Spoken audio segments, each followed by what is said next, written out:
Sindicatos molestos con el gobierno y que se movilizan, molestia del mundo progresista con Boric y revelaciones de vínculos del Partido Comunista con figuras del estallido, particularmente los encapuchados de la primera línea. Estos son los últimos escándalos que se han revelado recientemente asociados al gobierno, pero que ante toda esta situación, Boric decidió tomar la decisión, algunos dirían curiosa, pero es lo que se llama en la práctica propaganda e influencia poblacional, de ingresar en la competencia de las redes sociales, particularmente en YouTube, en donde a través de un canal oficial de YouTube del gobierno van a empezar a hacer programas de manera regular, en particular porque parece que quieren ingresar en ese espacio. Todo eso, por supuesto, pagado y subsidiado con los impuestos de todos los trabajadores de este país, porque una competencia injusta sin fondos estatales, sino completamente por su cuenta, como lo han hecho todas las cuentas asociadas a noticias dentro del mundo político chileno, que por su cuenta la mayoría han surgido sin ningún vínculo a ningún lado, simplemente por su cuenta, como el caso de este programa, no.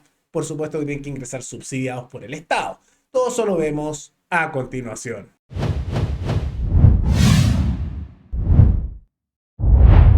En los últimos días hemos visto numerosos escándalos asociados al gobierno de Gabriel Boric, que es casi una cosa semanal que hay escándalos, a veces casi diaria de distinta índole, ya sea nacional o internacional, pero lo curioso es que estos son problemas que se dan al interior del mismo sector de la izquierda, porque son sindicatos, como vamos a ver, o agrupaciones de izquierda peleando contra el mismo gobierno, más que interferir aquí el centro o la derecha. Ahora, ¿por qué es esto? Porque sindicatos asociados a la Confusam, que es la Confederación Nacional de Funcionarios de la Salud Municipalizada, se estuvieron movilizando el día de ayer y antes de ayer en contra del gobierno en distintas ciudades del país y ante unas críticas del gobierno de Boric diciendo que esto no corresponde. Ahora, ¿por qué se movilizan? En particular, porque están pidiendo más subsidios, más gasto estatal y más bono. Esa es la realidad. Ahora, esto es porque dentro de los aumentos de gasto que hizo el gobierno de Gabriel Boric no fueron tan altos, porque igual aumentó el gasto, como otros de su sector querían. Entonces, uno de los perjudicados, entre comillas, porque no es que les hayan quitado nada, sino que no les dieron tanto, es la Confusam. Y pasa que estos funcionarios públicos están pidiendo que les suban más el sueldo a costa del resto de la población, porque eso se paga con el dinero del bolsillo de todos los trabajadores, el Estado no produce nada, solo extrae y parasita, ¿y de quién parasita? Del ciudadano común y corriente, de todos nosotros, con los impuestos, y ahí va sacando los recursos para pagar sus sueldos, sus asesores, sus viajes de políticos, vínculos de partidos, todo eso, pérdidas de empresas estatales, y dentro de todo eso, a los funcionarios de la Confusam no les aumentaron tanto el presupuesto, y tampoco les aumentaron tanto el sueldo, se lo aumentaron igual, pero no tanto. Y como no se dieron aumento tanto como ellos querían, ahora se están movilizando y llamaron a un paro nacional de salud municipal que empezaron a aplicar desde el día de antes de ayer. Es un paro nacional que ellos llamaron. Ahora, dentro de eso ha generado bastantes problemas porque se dan esta dicotomía que ya hemos analizado en el pasado entre los sectores de la izquierda más radical y la centroizquierda del interior del gobierno.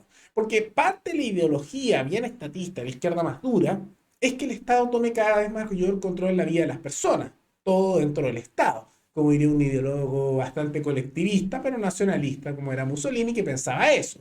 A diferencia del sector tal vez más comunista o colectivista marxista, que cree lo mismo, pero con un pensamiento no nacionalista, sino internacionalista. Pero ese estatismo se comparte. Y dentro de eso, de esa mentalidad, hay sectores de la izquierda más dura que están de acuerdo con esas peticiones, porque quieren cada vez más Estado, menos privado, menos individualidad, menos emprendedores, menos trabajadores con sus propias cosas, todo mayor control estatal. Por eso se busca que todo sea estatal, pensiones, economía, todas las áreas. Entonces, apoyan esto. Pero sectores de centro izquierda, que igual son bastante colectivistas, pero no tanto, sino que más acomodaticios, no están de acuerdo con eso. Dicen que es insostenible, y es la realidad, porque la plata no hay. Bueno, se están movilizando estos funcionarios de salud y llamaron a un paro nacional en materias de salud a nivel nacional porque quieren más subsidios, más gastos y más presupuestos para sus áreas del Estado. Ahora, es bueno que el gobierno se limite, y por eso yo creo que no siempre todos los que critiquen a Boric hay que apoyar cualquier cosa que lo critique, porque hay que ver el detalle. Es bueno que se limite en el gasto. Incluso al contrario, en muchas áreas del Estado no debería aumentársele más el dinero, porque año tras año les dan más plata y no se arregla nada. Al contrario, hemos visto cómo han ido empeorando las cosas, porque los problemas no siempre se arreglan lanzándole plata al problema. ¿Cuántas veces hemos escuchado, no, más presupuesto para salud, más para educación, no, más para seguridad, y no se arregla nada? Y todos lo aplauden como si fuera algo bueno. Hoy lancemos más plata al problema. Hoy no se arregló nada. ¿Por qué será? Láncenle más plata. No se arregla así el problema de fondo. En la práctica ese dinero se malgasta, desaparece, se va en sueldo. una serie de malgasto y no sirve para nada dar eso, excepto empobrecer al ciudadano común y corriente. Y en medio de todo eso, lamentablemente hemos visto incluso sectores de derecha, solo porque esto va en contra de Boric, apoyar esto. Porque hay una dicotomía, algo particular, de que a algunos que no les gusta Boric, y se entiende porque es un mal gobierno, apoyan cualquier cosa que va en su contra, incluso cuando son situaciones como estas que son nefastos lo que están pidiendo. Entonces hemos visto que se están movilizando dentro de sectores de la misma izquierda, porque estos sindicatos no son particularmente de derecha o de centro o apolíticos, sino que al contrario, tienen vínculo usualmente con la izquierda más dura. Y no se dan solo los escándalos en ese sentido, porque además del malestar que hay dentro de ese mismo sector, por áreas sindicales que quieren más fondo estatal y parasitar más a costa del ciudadano común y corriente, también hemos visto molestias por parte de sectores progresistas en contra del gobierno. Porque hace poco se hizo el anuncio con suma urgencia de que se iba a hacer un día de la visibilidad lésbica, que iba a ser el mismo día de la bandera, mismo día para las dos cosas, ¿no? Y esto generó molestias en distintos sectores por distintas razones. En sectores más nacionalistas porque decían cómo va a ser el mismo día el de la bandera que el de la visibilidad lésbica. La bandera es más importante. Son celebraciones que al final no creo que sean muy relevantes, pero se molestaron por eso. Otros se molestaron, y creo que esto es más relevante, por decir cómo le da suma urgencia a un proyecto de algo que uno es simbólico, dos, no es muy relevante para el día a día del trabajador, cuando tienes además numerosos problemas tanto de salud, seguridad, economía, internacionales, grupos guerrilleros, y tú te estás preocupando como algo sumamente urgente el día de la visibilidad lésbica.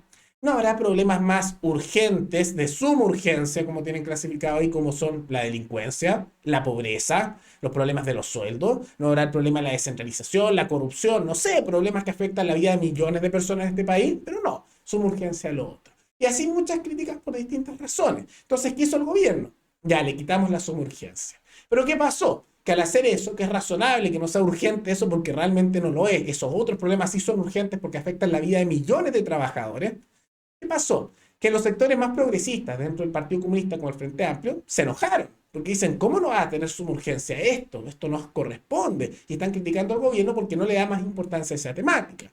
Tal vez será porque no es tan relevante, no sé, digo yo, podríamos consultar a la población. Yo creo que si consultan a las personas cuáles son las cosas sumamente urgentes, no lo es. Pero las prioridades del Frente Amplio, por supuesto, están en otra área y se molestaron y se pusieron a atacar al gobierno. Que nuevamente muestra esa dicotomía, porque el sector de la izquierda más radical va de ser muy estatista en lo económico, moralmente es más bien progresista. Lo que antes no era así porque hace algunas décadas eran muy, pero muy conservadores, nada más que con el tiempo solo fueron cambiando. Y ahí vemos esas problemáticas que se dan. Pero los escándalos no solo son de peleas internas, sino que también tienen que ver con investigaciones que ha filtrado la prensa. Y una investigación que realizó Bio Bio de Mochati, que es bastante interesante, tiene que ver con uno de los indultados, de los llamados presos del estallido. Uno de los que indultó Boric, tema que él ha tratado de dejar atrás. Y que a medida que se ha investigado se han descubierto una serie de cosas. Y uno de estos indultados, que es el caso de Brandon Sebastián Rojas Cornejo, de 22 años, que fue uno de los que Boric dejó libres con su indulto, se descubrió una serie de cosas, que no era una persona inocente, un joven soñador, como le gusta decir a Boric, sino que al igual que los otros indultados, eran personas con numerosos antecedentes criminales. ¿Y qué se descubrió? Primero, quién era parte de la primera línea, de un grupo que se llama K-Pop Primera Línea, que actuaba en el norte de Chile y durante el estallido con mucha violencia, donde se usaban molotov para realizar ataques con muchos heridos. Y en medio de todo eso, se descubrió, primero, que se financiaban en muchos casos con colectas falsas, en que hacían pasar a personas como que tenían cáncer, señoras mayores, pero que no tenían, y las hacían pasar como que tenían cáncer, y hacían colectas en Iquique pidiendo plata para el tratamiento de estas personas con cáncer. Y personas que se creían esa mentira les daban plata para eso. Y de acuerdo a los mensajes tanto de WhatsApp como filtrados, como investigación que se logró, ellos mismos lo reconocen que hacían esto de manera secreta. Entonces decían, oigan, esta señora tiene cáncer, estamos haciendo esto por la lucha social, para llorar al pueblo, porque este modelo opresor, neoliberal, entonces tenemos que donarle a esta señora porque es de nosotros. Y hay gente que se creía ese discurso en Iquique y donaba plata. ¿Qué pasaba con esa plata? En realidad era mentira que esa persona tuviera cáncer. Esto es como la estafa de Rojas Bade. Sino que ocurría es que esa plata que hacían, la tomaban y se la gastaban en financiar ese grupo de primera línea. Y decían que con la plata que personas donaban para alguien que pensaban que tenía cáncer, se usaba para comprar los implementos para hacer molotov, equipamiento de lucha y así. Y una de las personas principales dentro de ese grupo, que era un nexo importante, que es una mujer, tiene vínculos directos con el ex diputado y ex constituyente del Partido Comunista, muy activo a nivel político todavía, Hugo Gutiérrez. Tanto así que él mismo lo reconoce en entrevistas con la radio Bio porque se le consultó, y es la mujer llamada Ghislaine Reyes, que aparece en esa foto con Hugo Gutiérrez que él compartió el 2023. Entonces ahí se ve vínculos directos dentro de esto, que no se han querido hablar lo suficiente de figuras de la primera línea asociadas a estafas con el cáncer, que parece ser un patrón, porque es lo mismo que hacía Rojas Bade de la lista del pueblo, lista que apoyó Julio César Rodríguez a nivel electoral, no hay que olvidarlo, y ahí se da escándalos que lamentablemente no se le ha dado suficiente pantalla en la prensa. Uno se pregunta por qué. Y ante todo esto, uno podría decir que hay dos caminos que podría tomar el gobierno. Uno, tratar de enfrentar estas materias, rectificar el camino, abandonar sus ideas más bien radicales, cosa que no va a hacer, y al mismo tiempo tratar de ser más eficiente y hacer las cosas mejor para la población, o intentar manipular la información. ¿Cuál creen que se está tomando? Por supuesto la segunda, porque como respuesta ante todas estas situaciones, el gobierno, y esto recordemos que en medio de sus planes de hacer una ley de medios que han estado impulsando hace tiempo, creó un proyecto que se da en redes sociales que se llama Gobierno Informa, que no puedo evitar recordar situaciones como Aló Presidente que tenía Chávez en Venezuela, porque la práctica es un programa que se transmite en línea en YouTube, que ahí lo pueden ver, está el enlace si lo quieren ver ahí a comentar, y con figuras del gobierno, desde ministro a subsecretario, en los cuales ellos hablan directamente, pagado esto por supuesto con fondos estatales, y dan su visión que llaman positiva del gobierno informando. En la práctica es pura propaganda gubernamental, con todo maravilloso el gobierno, ninguna crítica, por supuesto, todo eso hablando positivo, porque obviamente está del gobierno de turno, así son todos los medios estatales. Y lo interesante es que esto muestra una serie de cosas. Primero, muestra que el gobierno reconoce el impacto que tienen las redes sociales a nivel político, porque esto principalmente se está transmitiendo por YouTube, medio por el cual hay distintas ideologías, pero en el cual ellos no tienen mucha presencia política, medio en el cual nosotros, incluso en Paralelo 33, tenemos bastante impacto. Y eso muestra que ven eso como una amenaza mediática. Por eso también han mencionado tanto las redes sociales. Y en lo que se ve ahí, están haciendo un formato igual muy tradicional, que veamos si va a ser exitoso o no, probablemente no demasiado, pero que están partiendo con subsidio, porque están haciendo un programa pagado por el Estado, con fondos estatales de todos nosotros, que probablemente tiene un gasto millonario. No me sorprendería que terminen gastando en publicidad para promocionar ese programa y artificialmente levantarlo para competir a aquellos que hacen programas en YouTube, y parece que también lo van a hacer en Facebook y otras redes sociales. Entonces está tratando de llegar con un programa directamente controlado por el gobierno, en el que aparecen sus políticos para hacer mensajes positivos e información, o sea, propaganda política de su sector. Impresionante, ¿no? No una sorpresa. Ahora, esto igual es una injusticia, porque si ustedes no lo saben, crear un canal de YouTube, bueno, si están aquí viendo y comentando lo sabrán, no tiene ningún costo, es gratuito. Y todos los que están creando contenido, en general hay algunas excepciones, pero en general son personas que partieron desde cero, por su cuenta. Este programa nosotros lo comenzamos en una pieza, con una cámara, nada más. Y en su momento ni con una cámara, sino con un micrófono que costó muy poco, como 1.000 pesos la primera vez que recuerdo que comencé los programas. Y así se parte. Pero ellos lo que están haciendo es, con los fondos de todos los chilenos, de todos los trabajadores, financiar un programa, promocionarlo, hacerlo surgir y de esa manera tratar de desplazar mediáticamente. Vamos a ver si lo logran, probablemente no, porque lo que va a pasar aquí es una de dos cosas, las dos son negativas de distintas formas. Opción 1, es un fracaso, no lo ve mucha gente y se convierte en otro tanto de los gastos estatales millonarios que se dan sin mucho sentido.